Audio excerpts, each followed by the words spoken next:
राजस्थान के अंदर 63% आबादी नौजवानों की आबादी है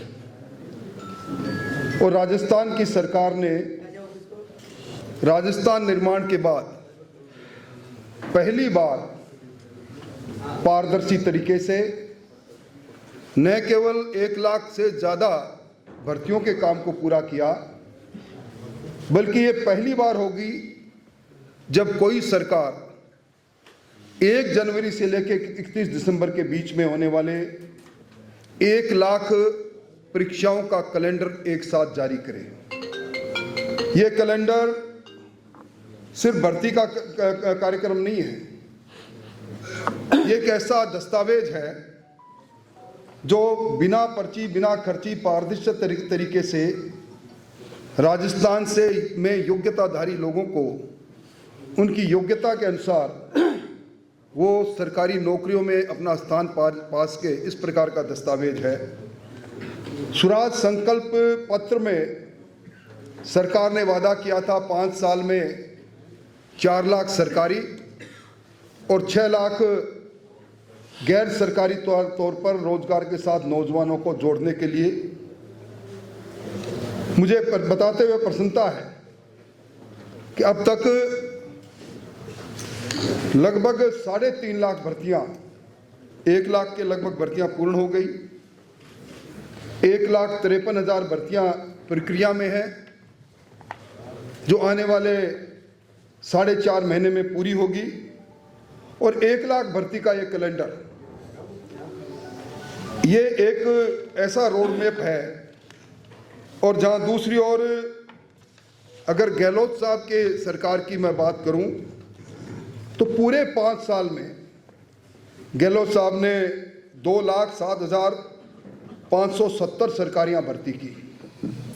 इन 2,07,570 भर्तियों में 82,000 भर्तियां वो थी संविदा कर्मियों की जो राजस्थान संविदा भर्ती नियम 2022 के अंतर्गत जो पूर्व में कार्यरत थे, उनको इस रूल के माध्यम से नियमित करने का काम किया।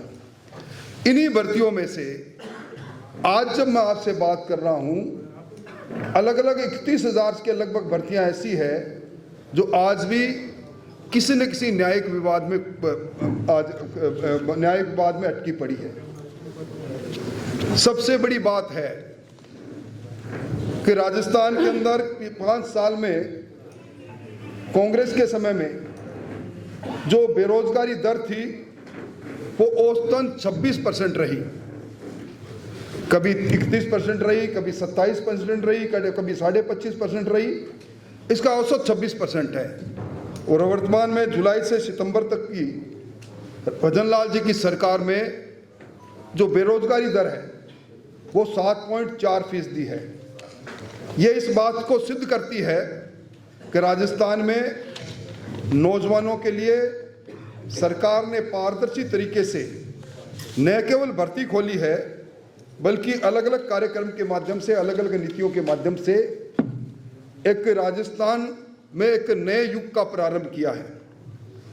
अभी कल जिस राजस्थान रोजगार नीति 2026 को सरकार ने लागू किया, उसका लक्ष्य है मार्च 2029 तक 15 लाख रोजगारों के अवसर नौजवानों के लिए नए पैदा करने।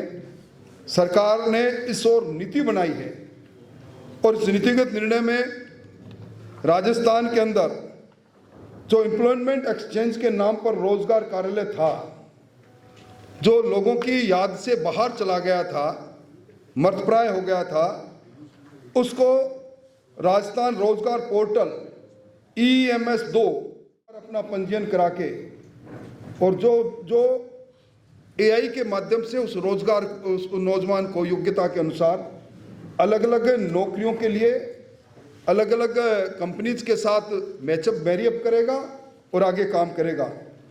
इसी प्रकार जो मुख्यमंत्री जी ने की जो दूसरी सबसे बड़ी योजना थी, मुख्यमंत्री युवा स्वरोजगार नीति, इसमें 18 साल से लेकर 45 साल तक के 1 लाख से ज़्यादा नए उद्यमियों को मुफ्त में बिना ब्याज के ऋण देने की ये योजना है।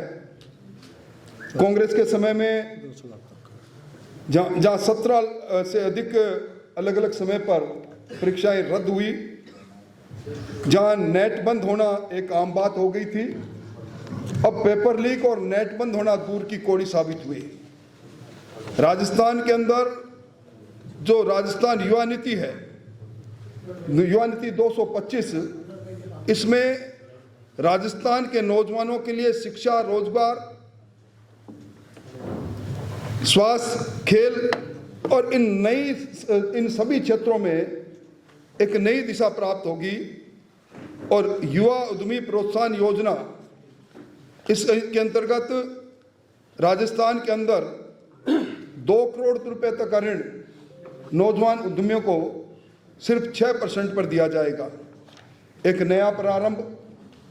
आज प्लास्टिक और दूसरी यूज की हुई चीज़ें जो एक प्रकार से प्रदूषण को बढ़ावा देती है, राजस्थान सर्कुलर इकोनॉमी इंसेंटिव योजना चालू की है।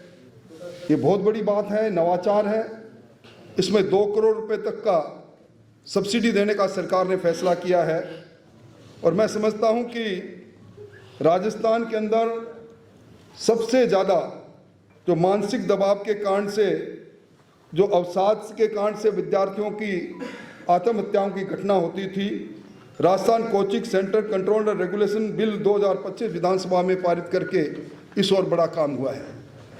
एक रोजगार सहायता शिविर सरकार ने इस 2 साल में 400 रोजगार सहायता शिविर लगाए और 1 लाख बेरोजगारों को प्लेसमेंट एजेंसियों के द्वारा सीधा रोजगार मिला।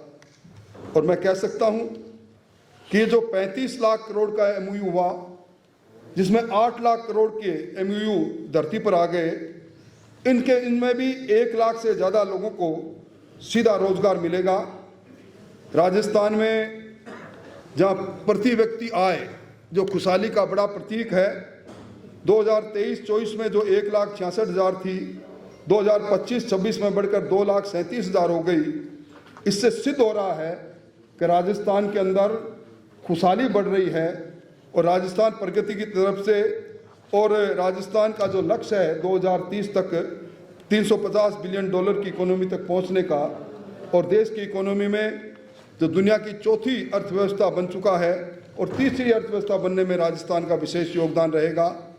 मोटे तौर पर मैं ये कह सकता हूँ कि जहाँ कांग्रेस के समय में पेपर लीक हुई, 138 FIR दर्ज हुई, वहाँ से 296 परीक्षाओं का सफल हो जाना इस बात का द्योतक है कि राजस्थान के अंदर अब हर तरीके से पारदर्शी तरीके से काम हो रहा है।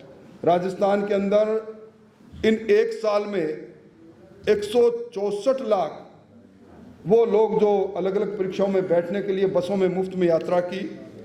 और मुख्यमंत्री युवा संबल योजना में राजस्थान में अब तक 1,155 करोड़ रुपए 4 लाख नौजवानों के खाते में गए। वहीं राजस्थान के अंदर आज की तारीख में 1,90,000 आशार्थी जो विभिन्न सरकारी विभागों में इंटर्नशिप कर रहे हैं, जिनको पुरुष को 4,000 और महिला को 5,000 रुपये मिल रहे हैं। और राजस्थान के अंदर जो कौशल नीति आई जो 16 अप्रैल 2025 को जारी हुई, उसमें भी अब तक 963 कौशल विकास केंद्रों के माध्यम से 3 लाख नौजवान अब कौशल प्राप्त करके सब रोजगार से जुड़ चुके हैं। मैं ये कह सकता हूँ कि पिछली सरकार और सरकार के बीच में एक बहुत बड़ा अंतर, न भूतो न भविष्यत है। इस प्रकार राजस्थान के अंदर नौजवानों को रोजगार के साथ जोड़ना, सरकारी और गैर सरकारी स्तर पर नौजवानों को स्वावलंबित करने का जो काम किया है, उस निश्चित तौर पर राजस्थान का सबसे बड़ा वर्ग 63% जो नौजवान राजस्थान के हैं, उनको एक तोहफा देने का काम मुख्यमंत्री जी ने किया है। इस महत्वपूर्ण विषय पर, क्योंकि कल ही युवा दिवस गया है, युवाओं को जो उपहार मिला उसके बारे में मोटे तौर पर मोटी मोटी बातें मैंने आपके सामने रखी। अब मेरे दाएं और बाईं ओर दोनों पूर्व प्रदेश अध्यक्ष बैठे हैं। कोई और सवाल आपका होगा तो निश्चित तौर पर उसका जवाब भी हम देने के लिए तैयार रहेंगे।